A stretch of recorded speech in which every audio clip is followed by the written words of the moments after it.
Greetings, rival. So, I just want to ask you what your fears are, and do you find life to be a very scary ordeal in general? And are you afraid of members of the opposite gender? And are you afraid of relationships? I find that a lot of fears are irrational, but sometimes there are rational fears. So pray for the grace of prudence of when it's time to face those fears and when it's not time to face those fears. I was terrified of spiders until I held spiders, and I realized I love my fear. If I kept running away from spiders, I'd still be having nightmares about spiders. I would still be terrified of them.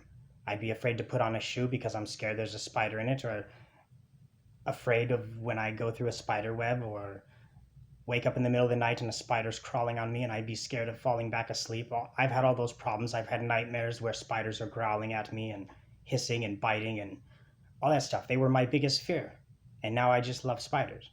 So I couldn't be arachnophobic again, no matter how hard I tried or how hard somebody tried to get me to be, because I just love the creatures. I like getting bitten by them. I like the aggressive ones.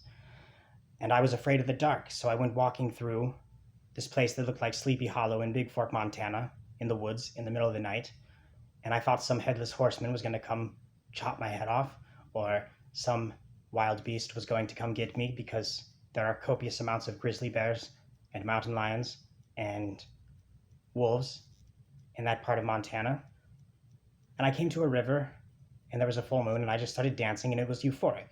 Just like when I held the spider, it was euphoric.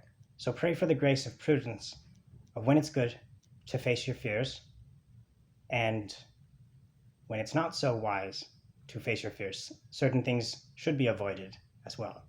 Certain fears are healthy. So it's always about that lovely word, prudence. And if you care to share what your fears are, feel free. Pax et bonum, and God bless you, dear sister in Amun-Ra and Isis, and Osiris as well.